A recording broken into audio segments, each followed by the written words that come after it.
Sauti ilikuwa bado inasikika masikioni mwa watu, sauti kutoka mbinguni iliyosema, huyu ni mwanangu mpendwa wangu. Na Roho wa Mungu alikuwa ameshuka juu yake kama njiwa. Watu wote waliokuwepo pale Yordani walishangaa, lakini hakuna aliyeelewa kile kilichokuwa kinaenda kutokea sekunde chache baadaye. Mara moja, nguvu ya Roho ilimchukua Yesu.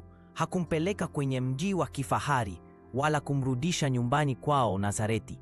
Nguvu ile ilimburuta na kumpeleka mbali, kule ambako hakuna mwanadamu anayeweza kuishi. Alikuwa anaingia katikati ya jangwa la kutisha, na hakuwa na kingine zaidi ya nguo alizovaa. Jangwa lilikuwa kimya, kimya cha kifo. Jua la mchana lilikuwa kali, likichoma kila kitu, na baridi ya usiku ilikuwa inagandisha damu. Siku moja ikapita, siku 2, siku 10, wiki zikaanza kupita, na Yesu hakuweka kitu chochote kinywani pake. Alikuwa amedhamiria kufunga kwa ajili ya kazi kubwa iliyokuwa mbele yake. Siku ziliendelea kusonga, siku ya 20, siku ya 30. Mwili wake wa kibinadamu ulianza kudhoofika. Njaa ilikuwa si njaa tena, ilikuwa ni maumivu makali yaliyopita mifupa yake. Wanyama wa porini, fisi na mbweha, walikuwa wakizunguka, lakini hawakumgusa. Lakini alikuwa anasubiriwa na mnyama mwingine, mmoja ambaye alikuwa mjanja kuliko wote, na alikuwa anasubiri wakati sahihi. Ilipotimia siku ya 40, mwili wa kibinadamu wa Yesu ulikuwa umefika mwisho. Hakuwa na nguvu hata ya kuinua kichwa chake. Njaa ilikuwa imemtawala kabisa. Na hapo ndipo, katika udhaifu wake mkuu, mgeni aliyekuwa akimsubiri kwa siku 40 aliamua kujitokeza. Mjaribu alikuwa amefika. Kiumbe kile kilisimama mbele yake. Hakikuwa kiumbe cha kutisha kwa mwonekano wa nje, lakini maneno yake yalikuwa yamejaa sumu. Kilitazama mawe yaliyokuwa yametapakaa pale jangwani. Mawe yale yalifanana sana na mikate iliyokuwa vizuri. Jaribu akasema, kama kweli wewe ni mwana wa Mungu, amuru mawe haya yawe mikate. Lilikuwa ni swali la busara. Mungu hangemwacha mwanawe afe kwa njaa.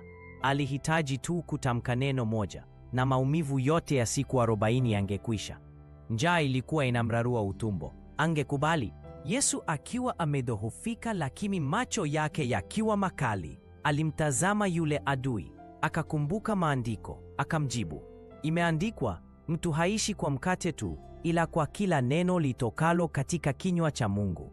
Ilikuwa ni pigo la kwanza kwa yule mjaribu, lakini shetani hakuishia hapo. Alikuwa bado anaanza. Ghafla, mazingira yakabadilika. Hawakuwa jangwani tena.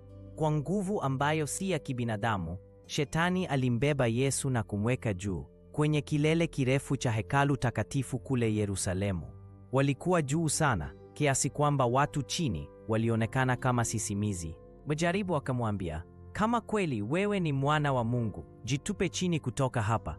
Alikuwa anataka watu wote waone muujiza. Kwa maana imeandikwa, Mungu atawaagiza malaika zake kwa ajili yako, wakuchukue mikononi mwao, usije ukajikwaa mguu wako kwenye jiwe. Shetani sasa alikuwa anatumia maandiko yenyewe.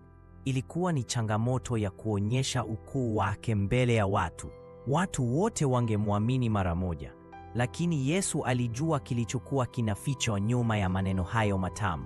Hakuwa amekuja kuonyesha miujiza ya bure ili apate sifa. Akamjibu tena, pia imeandikwa, usimjaribu Bwana Mungu wako. Hili lilikuwa pigo la pili. Mjaribu alikuwa ameshindwa tena kumtega kwa kutumia kiburi na maandiko, lakini alikuwa amebakiza jaribu lake la mwisho, jaribu ambalo lilikuwa kubwa na la kutisha kuliko yote. Kwa mara nyingine, mazingira yakabadilika. Shetani alimchukua Yesu na kumpeleka juu ya mlima mrefu sana. Kutoka kilele cha mlima ule, macho ya kibinadamu yasingeweza kuona mbali. Lakini shetani alifungua anga. Yesu aliona kila kitu. Aliona falme zote za dunia. Aliona utajiri wa Rumi, hekima ya Ugiriki, dhahabu ya Misri. Aliona mamlaka yote, wafalme wote na utukufu wote ambao wanadamu walikuwa wakipigania kwa maelfu ya miaka. Vilikuwa vinang'aa na kuvutia. Shetani akageuka na kumwambia Yesu. Sauti yake ilikuwa imebadilika. Hakuwa anajaribu tena, alikuwa anatoa ofa. Hivi vyote nitakupa wewe. Utukufu huu wote ni wangu, nami humpa yeyote nimtakaye. Vitu hivi vyote vitakuwa vyako. Kisha akasema sharti lenyewe, Matu utaniangukia na kunisujudia mimi mara moja tu. Lilikuwa ni jaribu la mwisho. Yesu alikuwa amekuja duniani ili kuzikomboa falme hizi kutoka kwa Shetani. Na sasa Shetani alikuwa anampa njia rahisi. Hakuna msalaba, hakuna maumivu, hakuna kufa. Ni kusujudu tu mara moja na kazi ingekuwa imekwisha. Lakini Yesu alijua gharama ya kusujudu huko.